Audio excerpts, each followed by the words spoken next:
आप सबों को जय मसीह की। मैं फिर से एक बार आप सबों का स्वागत करता हूं हमारे गुरु उपदेश में, जो कि West Coast District Council page में चलाया जाता है। और मैं आप सबका धन्यवाद देता हूं कि आज का यह समय आपने चुना कि परमेश्वर के वचन से आप मनादी कर सके। पिछले 2 सप्ताह हमने उस बीज बोने वाले के दृष्टांत के बारे में, 2 भूमियों के बारे में सुना। पहली भूमि, मैं आशा करता हूँ आपको याद होगी, पहली भूमि वो है जो मार्ग के किनारे बोया गया, और दूसरी भूमि वो है पथरीली भूमि। और आज हम तीसरी भूमि के बारे में देखेंगे, जो कि परमेश्वर का वचन कहता है मत्ती रचित सुसमाचार उसका 13 अध्याय 7 वचन, और उसका अर्थ जो है वो 22 वचन में लिखा गया है। Gospel of Matthew chapter 13 verse 7 and verse 22, उसमें इस प्रकार से लिखा है, कुछ बीज झाड़ियों में गिरे और झाड़ियों ने बढ़कर उन्हें दबा डाला। और 22 में इस प्रकार से लिखा है, जो झाड़ियों में बोया गया यह वह है जो वचन को सुनता है, पर इस संसार की चिंता और धन का धोखा वचन को दबाता है और वह फल नहीं लाता। प्रभु के लोगों, जैसे कि हमने पिछले 2 सप्ताह से इस दृष्टांत के बारे में सुन रहे हैं, जैसे मैंने कहा कि प्रभु यीशु मसीह है जो उस बीज को बोता है। धन्यवाद प्रभु यीशु मसीह का। भले वो बीज पथरीली भूमि पर है, मार्ग के किनारे पर है, झाड़ियों में है, लेकिन वो बीज को बोना बंद नहीं करता।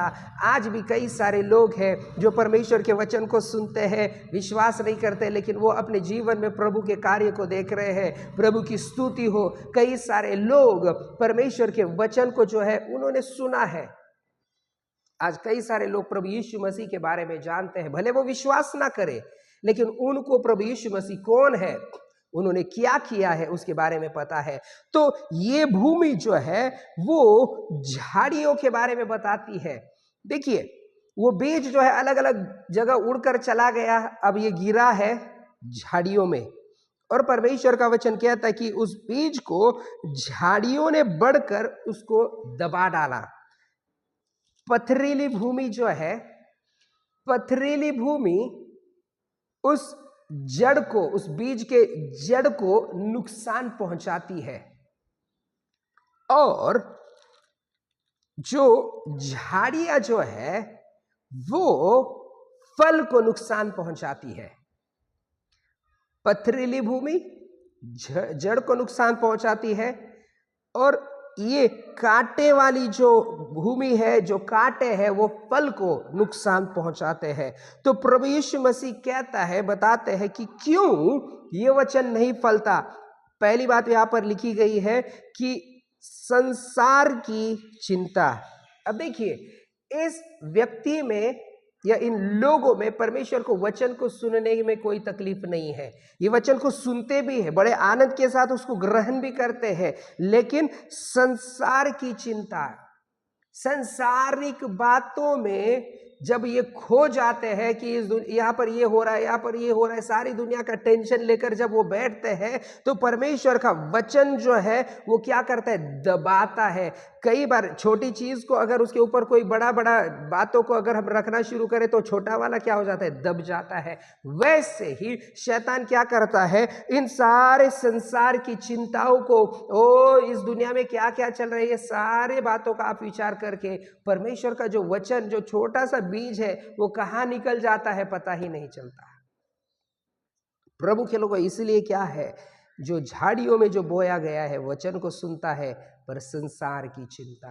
प्रभु के लोगों, अलग अलग प्रकार की चिंताएं जो है वो आपके जीवन में परमेश्वर के वचन को जड़ पकड़ने नहीं देता, और तब जो है परमेश्वर का कार्य, परमेश्वर का फल जो है आप आपके जीवन में नहीं देख पाते। आपको कई बार ये पता भी नहीं होता कि संसारिक चिंताएं जो है परमेश्वर के वचन को वो आपके जीवन में फल नहीं लाने दे रही। इसलिए आपके लिए और मेरे लिए जो है वो बहुत ज़रूरी है कि जब आप और मैं परमेश्वर के वचन को सुनते हैं, तो भले संसार में कितनी भी चिंताएं क्यों ना हो, आपके जीवन में कितनी परेशानियां, क्लेश, तकलीफ, समस्याएं क्यों ना हो, लेकिन उस परमेश्वर के वचन को जो है आप संभाल कर रखेंगे, तो ये वचन जो है आपके जीवन में फल को जरूर लेकर आएगा।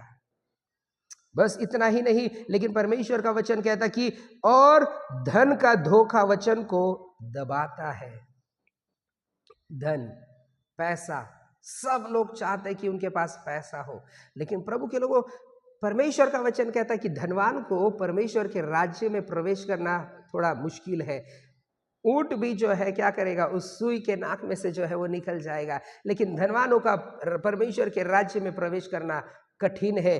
क्यों? क्योंकि वो धन का लोभ और वो सारी चिंताएं जो है आपके जीवन में परमेश्वर के राज्य के बारे में सोचना, परमेश्वर के वचन को संभाल कर रखना जो है वो उसको आपको दूर कर देगी और आप परमेश्वर के राज्य में नहीं प्रवेश कर पाएंगे।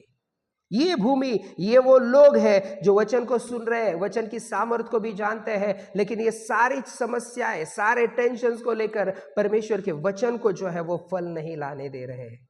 प्रभु के लोगों, याद रखिए, जब आप भले आपके जीवन की जब जब जब वो बीज बोया गया तब झाड़ियों ने क्या किया, उस बीज को, उस पेड़ को जो है ऊपर नहीं आने दिया, उसको क्या कर दिया, दबाकर रख रहे हैं। प्रभु के लोगों, ऐसी कौन सी परिस्थिति है, ऐसी कौन सी चीजें हैं जो आपके जीवन में आज परमेश्वर के वचन को बढ़ने नहीं दे रही है और उसके फल को लाने नहीं दे रही है? उसको आपके जीवन से दूर करना बहुत जरूरी है। अगर आप आपके जीवन में परमेश्वर के कार्य को देखना चाहते हैं, अगर आप आपके जीवन में परमेश्वर की सामर्थ, चंगाई, छुटकारे को देखना चाहते हैं, तो आपके जीवन में ये संसार की जो बातें हैं, संसार की चिंता है, धन का धोखा है, उसको दूर करिए। इसका मतलब ये नहीं कि आप उसी अवस्था में रहेंगे, वो धन की चिंता, संसार की चिंता, धन का धोखा, ना ना ना, आप इसको क्या कर सकते हैं, आपके जीवन से दूर कर सकते हैं। परमेश्वर ने वो आपके जीवन में सामर्थ्य दी है। जब परमेश्वर का वचन आपके जीवन में आता है, आप क्या करिए, वो सारी चिंताओं को, सारी परेशानियों को दूर करिए और वचन को क्या करने दीजिए, बढ़ने दीजिए, क्योंकि वो भूमि भी अच्छी है, भूमि अच्छी है, जड़ पकड़ रहा है, लेकिन बाकी की चीजें हैं, ये बाहरी चीजें हैं जो उस वचन को नहीं बढ़ने दे रही और फल नहीं लाने दे रही। तो आपको क्या करना है, जो बातें जो आपके आत्मिक बढ़ोतरी के बीच में रुकावटों को लेकर आती है, उसको आप दूर करिए। उसको आप दूर करेंगे तो एक दिन आप देखेंगे कि उस भूमि में आप फल को भी देख पाएंगे। लेकिन परमेश्वर का वचन कहता है कि वो वचन को क्या करता है, दबाता है और वह फल नहीं लाता। प्रभु के लोगों, याद रखिए, जब परमेश्वर ने आपके जीवन में परमेश्वर के बीज को बोया, वचन को बोया, वो चाहता है कि आपके जीवन की हर एक संसारिक चिंताएं जो है, ये वचन या धन का जो धोखा जो है, उसको आप दूर करें और उस वचन को बढ़ने दीजिए, क्योंकि उस वचन में सामर्थ है। हालेलुया, वचन में सामर्थ है। इसीलिए हम देख रहे हैं कि पिछले दिनों से कि शैतान क्या करता है, उस वचन को छीन कर लेकर जाता है। या क्या होता है, जो लोग वचन को सुन रहे हैं लेकिन समस्याएं आती है, परेशानियां आती है और वचन को छोड़ देते हैं, प्रभु को छोड़ देते हैं। याद रखिए, अगर आपके जीवन में संसारिक बातों की चिंता है, परमेश्वर का वचन कहता है कि हे बोझ से दबे हुए लोगों, मेरे पास और मैं तुम्हें विश्राम दूंगा। आपके जीवन में जो भी चिंताएं हैं, आपके जीवन में जो भी समस्याएं हैं, प्रभु यीशु मसीह के पास लेकर जाइए। वो आपके लिए कार्य करने के लिए तैयार है। वो आपके जीवन की तमाम समस्याओं को जो है वो दूर करेगा, आपके जीवन की हर एक चिंताओं को वो दूर करेगा, क्योंकि उसको, परमेश्वर को आपको ध्यान है। वो प्रभु यीशु मसीह आपसे प्रेम करता है। याद रखिए, प्रभु यीशु मसीह का इस संसार में आने का एक ही मकसद था, वो था जो लोग ऐसे संसारिक बातों में दबे हुए हैं, जो जीवन की अलग अलग कठिनाइयों में दबे हुए बोझ में है, परमेश्वर उनको उस बोझ से छुटकारा देना चाहता है। वो चाहता है कि वो बीज जो उनके जीवन में बोया जाए, वो फलों को लाने वाला हो जाए। हालेलुया। प्रभु के लोगों, आज की सुबह में आपको चैलेंज करना चाहता हूँ, प्रोत्साहन करना चाहता हूँ। अगर आपके जीवन में वो बीज है, आपके जीवन में वो जड़ भी पकड़ रही है, लेकिन ये बाहरी तत्व है, बाहरी चीजें हैं जो आपको बढ़ने नहीं दे रही है, उसको आप दूर करिए। आप प्रार्थना करिए परमेश्वर से, प्रभु आप मेरी सहायता कीजिए कि इन सारी झाड़ियों को जो है, ये परमेश्वर में मेरे जीवन से क्या कर सकूं, दूर करने पाऊं। और ये झाड़ियां जो है परमेश्वर आपके जीवन से जब दूर करेगा, उसी भूमि में आपके जीवन में आप परमेश्वर के फलों को देखने पाएंगे। इसके लिए आपको क्या करना है? प्रभु यीशु मसीह पर विश्वास करिए, उसके वचन पर विश्वास करिए। भले संसार में आपके जीवन में कई सारे टेंशन होंगे, कई सारी परेशानियां, चुनौतियां होगी, लेकिन प्रभु से कहिए कि प्रभु जो वचन मैंने सुना है उसको मैं खोने नहीं दूंगा, उस वचन को मैं दबने नहीं दूंगा, लेकिन उस वचन को मैं बढ़ाने के लिए प्रभु आप मेरी सहायता करिए, मदद करिए। और जब आप परमेश्वर से सहायता मांगेंगे, प्रभु आपकी सहायता जरूर करेगा। प्रभु इस वचन के द्वारा आप सबों को आशीषित करे। आइए हम प्रार्थना करें।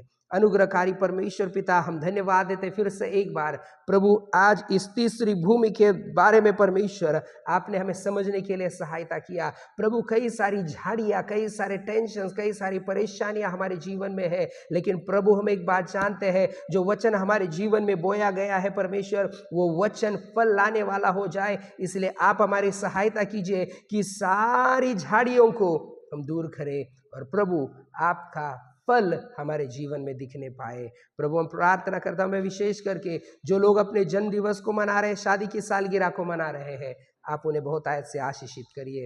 इस वचन के लिए हम धन्यवाद देते हैं। प्रार्थना सुना, उत्तर दिया, प्रभु यीशु मसीह के नाम से मांगते हैं, सुन और ग्रहण कर पिता, आमीन आमीन आमीन।